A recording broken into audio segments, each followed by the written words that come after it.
Hey guys, it's Dr. Justin Marchegiani here. Today's video, I'm going to be reviewing a patient's testimonial. Not a patient, really. Just someone that's watched my content online and wrote me a testimonial just a few hours ago. I think it's a testimonial that can kind of give a lot of people hope, especially if you have chronic health issues, if you're being recommended lots of different medications by your doctor and you're not getting better, or you're just tired of the options that you have. Like, it doesn't make sense to you. We're going to go into that. I'm going to share this with you. Hopefully it gives you a little bit of hope and gives you some motivation to take some action and improve your health. Before we do, please smash that like button. It really helps the search algorithm so it shows up more frequently for other users. Also, if you're enjoying the content, let me know down below, and also share some of your feelings and sentiments on the topic. I'd really love to hear it as well. All right, so let's dive in. In conventional medicine, a lot of times doctors they're coming in there and they're just kind of looking at your health issues. They're not really looking at the root cause of it. They're really great looking at it if you got in a car accident, you fell, you bumped your head. There's like the root cause is kind of a one-off. It happened one time. It's not something that's perpetually happening. Therefore, you don't really have to isolate it. That car accident happened once. That fall on the back of your head, that happened once. It's not repeating. So conventional medicine does really awesome in these types of scenarios because the root cause it's a one-off. It's done. It's one and done. Where a lot of the health issues that we're seeing, that you go to your doctor, they don't know what's wrong, or they tell you you're just getting older, or they just recommend an antidepressant. They tell you it's all in your head. They write you a referral to see a shrink, and that's it. And you just kind of just are like, well, what do I do? I have these symptoms. I know people who have had these issues and gotten better, and they've done these things. Why can't you help me, right? Well, it's just they're not getting to the root underlying issue. They're not looking at the physiology and going upstream from the symptoms to what's wrong in your body. They're just kind of looking at the symptoms downstream, and they're just writing you a prescription because that's how they're trained. They're trained to write prescriptions to cover up these symptoms that are manifesting downstream. We want to go upstream and look at the different physiological systems: gut, hormones, stress handling systems, neurotransmitters, mitochondria, detoxification. In my philosophy, we kind of break it into adrenals, thyroid, female or male hormones. We look at digestive, gut, and immune. We look at detox, nutrients, and mitochondria. We kind of put it into that three-body approach because when you're looking at things system-wise, it's a lot different. When the systems aren't functioning, symptoms happen downstream. We don't ever want to cover them up. That may be okay short-term, acute, palliative. You have some significant depression, maybe you're going to go on a medication just to help manage that while you get extra support and address other things in your life. But if you're not doing that and you're just chronically covering it up, you're more than likely going to have problems that continue to get worse and worse over time because you're not addressing the root cause. You can only put paint over rust before that rust continues to come to the surface. So let me put this patient's review on not patient, just someone that actually saw my work online and just started to apply it. Can't pull this down here, which is great. You know, it's nice being able to work with patients, and it's also nice being able to help more people than you even see. All right, first off, thank you for all your videos and information. It helped fix me over the years, long anxiety, and properly diagnose my gut. Dysbiosis H. pylori. Doctors thought I just spontaneously developed general anxiety disorder in my 30s. Other doctors wanted to remove my gallbladder. Generally, the prognosis was to take PPIs, antibiotics, and antidepressants and remove my gallbladder. Wow, I'm so glad I didn't do that. Any of that, I might have been worse if it weren't for your videos. Thank you. Goes on and talks about it a little bit more down below. But in general, this is a common theme, right? This person came in with digestive issues, mood issues. You don't just develop generalized anxiety disorder in your mid-30s without root underlying reasons. They want to cover this all up. Antidepressants, PPIs to cover up the digestive stress, antibiotics because they feel like there's probably some gut issue. They're going to just throw a big nuke bomb at it to kind of get it under control, and that's it. And they want to cut out organs and forever alter this man's ability to break down fat. That's terrible. And again, I'm not even sure if it's a man. I can't tell by the name if it's a man or female. Hard to say on that one. But either way, actually in your 30s, I'll go with females because females tend to have, are the ones that get their gallbladder removed more frequently or are recommended to. So we'll go female on that. Either way, we want to keep your organs. We don't want to just get on this downward spiral of all these random medications that have side effects. So here's the downward spiral that tends to happen, I see. People get on PPIs, right? What are PPIs? Proton pump inhibitors. They're blocking stomach acid because they have some type of acid irritation, burning in their stomach, maybe general upset. They're trying to shut their digestive system down, and they're using PPIs to do it. That tends to start causing nutrient malabsorption. Now you're not breaking down protein, ionizing minerals as well, breaking down your fat. Well, what about all the building blocks to build your mood, your neurotransmitters, the building blocks for your hormones and your brain, raw material of your brain? What's going to happen there? Well, now they're recommending antidepressants. So now your need for antidepressants goes up. Antidepressants can create nutrient deficiencies. It can cause you to burn through your brain chemicals faster as well. It can deplete B vitamins. So then you're on antidepressants, you're on proton pump inhibitors, you're continuing to drive your problems worse in your mood because you're no longer able to break down the food and absorb the food as optimally. So now you're having a bottleneck there in regards to your nutrients. And then this person, they want to take out their gallbladder, so their ability to break down their fat starts to wane as well. And then when they're put on antibiotics, they may have Herxheimer issues, they may go on antibiotics, they may have some temporary relief, and now they create this massive fungal overgrowth as a lot of yeast and things tend to pop up, and now you're creating this massive dysbiosis. So now the levels of good beneficial bacteria are now actually lower, right? So this is the downward cycle a lot of people tend to be on. It's proton pump inhibitor, screw up digestion, here's a mood altering substance that continues to burn the candle at both ends, create neurotransmitter imbalance, deplete nutrients. We're also depleting the absorption of B vitamins and other fatty acids because we're now on a proton pump inhibitor. We're now on antibiotics, which then now may make us feel better in the short term because of whatever digestive issue that's going on. But now in the long term, we're having more digestive issues, more bloating, more itching, more scratching, more burning, because now we have yeast overgrowth, fungal overgrowth, bacterial overgrowth, maybe SIBO as well. And all of these issues are continuing to compound and get worse and worse. And then God forbid you take out your gallbladder in this woman's situation. Now your ability to break down fat just drops significantly. So now what about vitamin A, D, E, and K? It's going to be harder to balance and stabilize blood sugar. So now you may have more dysglycemia because you can't quite eat adequately. And all of those fat-soluble vitamins start to drop. All your ability to ionize minerals start to drop. And so you start to kind of have this bottleneck because now your nutrition drops, inflammation goes up, your immune system starts to become overstressed because you increase the levels of bad bacteria while dropping the levels of good, which is now increasing gut permeability and creating more immune stress. You see how this whole bottleneck works? So you really want to avoid this person's scenario. I'm glad that they were able to find some of my content and get some benefit and help through that without even seeing me, which is great. Now, again, if you're one of these people here and are struggling and you're just not happy with what your conventional doctor is telling you and feel like, hey, there's got to be another solution out there, there is. There absolutely is. And I would just say, feel free. I'll put my info down below. Feel free to click and reach out if you need that help. So again, when you're chronically stressed, digestion is the first thing that goes. The sympathetic nervous system goes into overdrive and you start burning through B vitamins, burning through amino acids. That throws off your circadian rhythm. That throws off sleep. Your ability to repair and heal also drops as well. And then, of course, you're not able to charge the battery and improve your health. And these things continue to spiral out of control. So if you're listening out there, feel free and just kind of ask yourself the question, what's the root cause? And just work on some of the foundational things that I talk about all the time. Work on getting the food dialed in, hydration dialed in, sleep dialed in. Work on getting enough protein at every meal. And then work on making sure your food is being broken down and digested. You should be able to eat your meal and not get bloated and gassy. That's kind of at least a foundational step. And if someone you're seeing recommends medications, always ask them, well, what's the root cause? What's the long-term solution outside of being on this medication forever? How is this fixing the upstream issue that's causing these symptoms? What's the root cause and how is this fixing it? I think these are really important questions to ask. Typically, you're going to get answers like, well, we don't know what the root cause is. We don't know. Or it may be a cop-out like, well, you're just aging. This is what happens. We're just trying to control the symptoms and hopefully it gets better over time, right? Typically, there'll be some kind of obfuscation or sidestepping that happens. So just kind of be aware of it. Hope it helps. I'm going to open up some questions, see what you guys are thinking about tonight. All right, very cool, very cool. That's Jay. I want to be patient in the U.S. Need to save up for a consult and testing. Yeah, feel free. We're here. I am here to help you, Paula. Let us know when you are ready. If not, continue to enjoy the content and work on getting healthier in the meantime.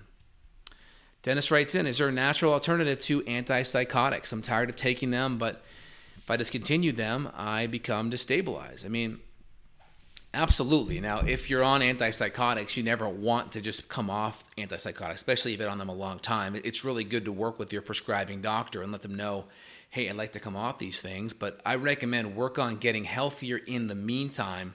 Don't just come off them from a place of instability. Work on at least getting your diet good. Work on getting enough nutrition in your diet.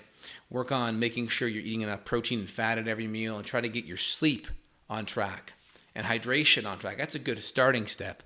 And then once you kind of have that dialed in, then you can work on slowly tapering these things down. It just depends, right? If you've been on these things long term, you want to go off slowly. It may take you up to a year to taper off. If you've been on them short term, then you can go a little bit faster. But it's always good to talk to your prescriber.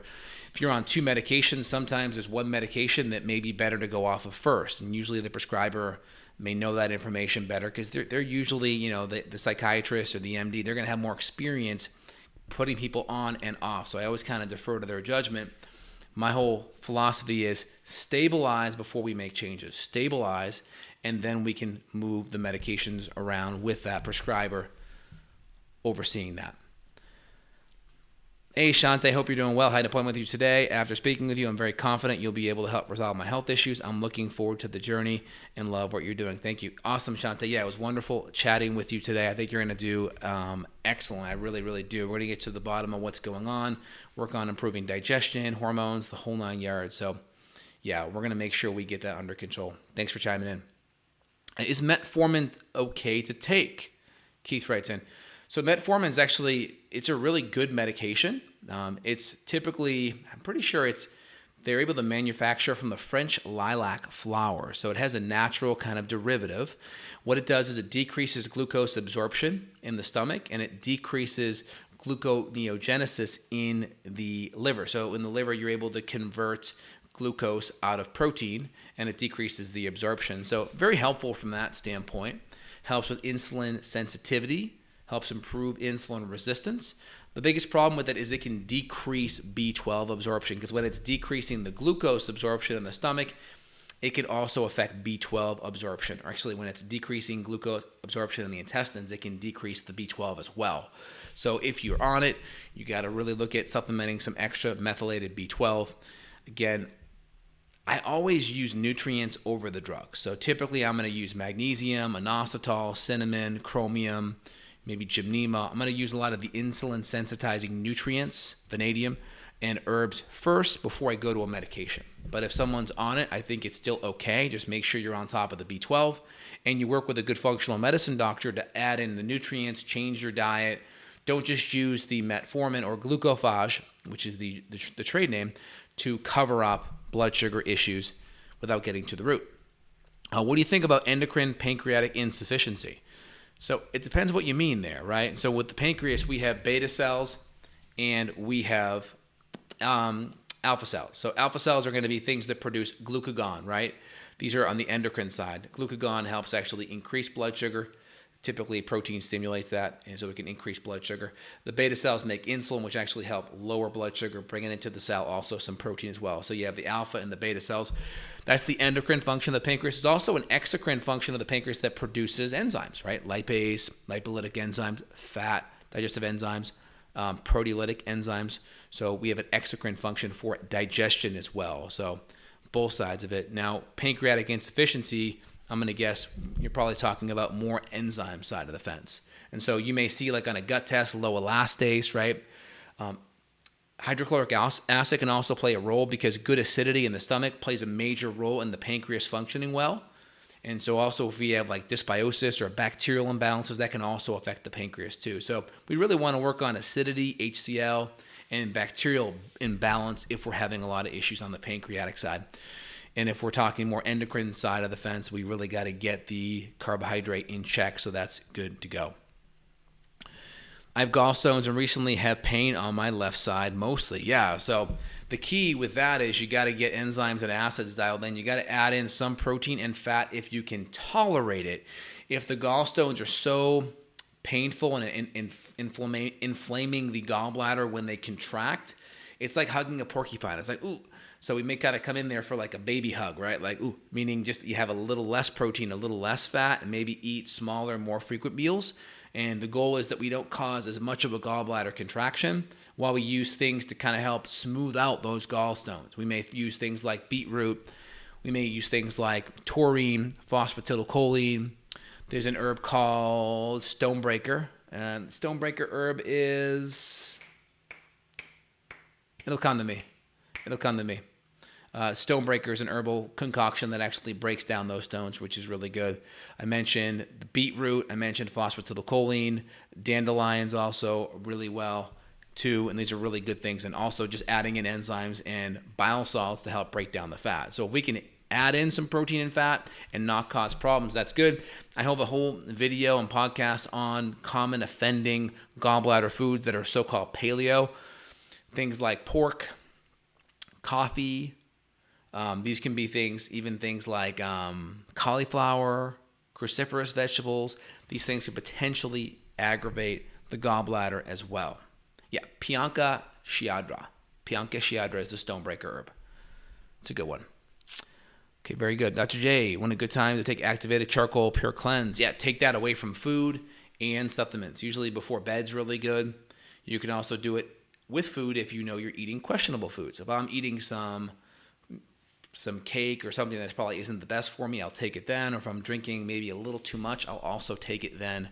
Typically, if I'm drinking like 1 or 2 glasses of a dry wine or a dry champagne or a dry vodka, usually I always have some NAC and vitamin C and glutathione in the background, so I'm not too worried about it. I pull out the charcoal when I know I'm going to overdo it, which isn't too often for me. What does it do? What does it do after taking a meal in terms of Th2 side effects? So in regards to Th2, you can have aberrant fluctuations with blood sugar, which can drive immune imbalances. I know the Th1, Th2 immune system can kind of go out of kilter when your blood sugar is off. So that could be either skipping meals, not eating enough protein and fat, or doing too much carbohydrate. The more you make your blood sugar go like this, the more that can stress out the immune system. And so if you have Hashimoto's or celiac, and then you're creating all this dysglycemia issues, that can also cause more problems with the immune system. So you got to be careful with that. So the more you have a little bit of protein and fat, and then you dial in your carbs for your body type and for what you can handle based on your activity, then the more that blood sugar will snake along versus go up and down. What's a good way to lower stress? I mean, there's a lot of different ways you can lower stress. I mean, the first thing you can do if your stress is just good nasal breathing in through the nose, gets that second olfactory nerve. I think it's, olfactory, optic, oculomotor. So olfactory is number 1. 2 is the eyes, optic. So olfactory, that's the first cranial nerve, and that's going to plug into the parasympathetic. So good nasal breathing, you could do a box, 5 in, pause, 5 out. And you could tap the meridian points on your fingers when you breathe.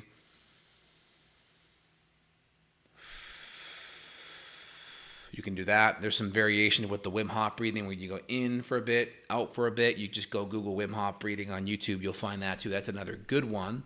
That can be a little bit stimulating though, because with Wim Hof, you're actually accumulating CO2 a little bit higher. And that can also, overstimulate you a little bit. So if you're trying to relax, some of the box breathing may be a little bit better. 5 in, 5 out. Hope it helps. That's an easy one out of the gates. What's causing my bad digestion and kidney adrenal function issues? Too broad of a question. So any type of physical, chemical, and emotional stress overload, too much stress in your stress bucket, and that's going to be individualized for you. But of course, sleep, hydration, food, emotional stress, they would all have to be individualized for where you're at. Is there a way to get rid of accumulated stress? Yeah, it's all individualized, right? And so you kind of have your metaphorical stress bucket where all these stressors are going into. So of course, most people, the easiest thing is hydration, clean water, getting your food quality up, making sure it's organic, cutting out all the grains and refined sugar, replacing the grains with greens, vegetables, and having good proteins and fats at every meal, and making sure you get to bed before midnight. Those are all good ways to kind of start the ball rolling. Everything else after that would have to be individualized with your functional medicine doctor to help. Yeah, and foamy bile color stools, well, more clay color or blondes, and I mean not breaking down fat. It means you need to add more HCl, fat digesting enzymes, and bile salts to help. So in my line, we'd use Enzyme Synergy, HCl Supreme, and Liver Supreme to work on breaking down protein and fat better. You can never ignore the HCl with fat digestion because the HCl helps trigger good gallbladder contraction, because that cholecystokinin kind of neuropeptide that causes the gallbladder to contract, it's pH sensitive. So you need good, nice acidic chyme coming from the stomach, and that triggers that gallbladder to contract. Dr. J, how do I get to the root cause of my gut issue? Yeah, it's too broad of a question. Too broad. I wish I could answer those, man. That's kind of where one-on-one consult really is what's needed. Yeah, if you want to consult with me, Mike, justinhealth.com, there'll be a little button that says work with Dr. J. Click that and schedule with me. That'd be your best step. Yeah, you're welcome, Michelle. No problem. No issues. All right, guys, anything else, feel free to let me know. Just know when you're going to see your conventional doctor, try to ask questions. Don't accept obfuscation for an answer, right? Oh, you're just aging, or oh, this, or oh, that, or, it could all be in your head. Don't accept those side steps. Ask them. Say, hey, in medical school, you learn a lot about anatomy and physiology and biochemistry. What do you think is wrong with my physiology? Why why these symptoms are manifesting? What's happening in that physiological chain that's causing these symptoms? Oh, by the way, walk me through, how does that medication fix it? I understand how it's covering up the symptoms, right? Proton pump inhibitor, it's inhibiting the hydrogen ions from being released in the stomach. That hydrogen binds to chloride and forms an acid compound that helps lower the pH. That pH then activates pepsinogen to pepsin. Also has an antimicrobial effect as well, right? I get that. We understand physiology and function, but how does this fix it, right? Hope it helps, guys. All right, guys, you have a phenomenal night. Good chatting with you and tuning in. Put your comments down below. You want to reach out to myself, put a link down below if you need more help and support. My office is there to help you out. My conventional doctor just places blame on my gallbladder issues and pushes me to get surgery. Yeah, so your typical doctor, when they see your gallbladder, if it's acute, they may run a CBC or an immune panel to see if the immune cells are jacked up. Obviously, they'll kind of go in and do like a Murphy sign, just palpation there. They may do a HIDA scan and look at the flow of it. I've seen patients with very poor flow, though, reverse that, It just depends on how hot the issue is, right? How inflamed it is. Some people, it's so bad and they've ignored it for so long, and the gallbladders are so spiky that the gallbladder can't contract at all. But most people, there's some room where they can start to smooth out those stones, round them out, work on better digestion, cut out a lot of the triggers. Remember, your gallbladder is there to concentrate fat. And so if the the gallbladder is there to concentrate bile for the breakdown of fat. And so if you're eating fat at every single meal, that bile should always be flowing to go and get released to digest fat and emulsify fat. And so when you don't eat fat, when your diet's poor, that bile is going to sit there, because part of what releases that bile is actually having fat in your tummy, in your small intestine. And so the more that bile stays there, those bile acids, they actually start to crystallize and form crystals, and those crystals can be sharp over time and create stones and can really inflame the gallbladder when it contracts on it, right? My hugging the porcupine analogy, right? So you got to use things like I mentioned before to smooth that out. Yeah, I'm currently on SSRI medications. The name of it is Citralon and Zoloft. Yep.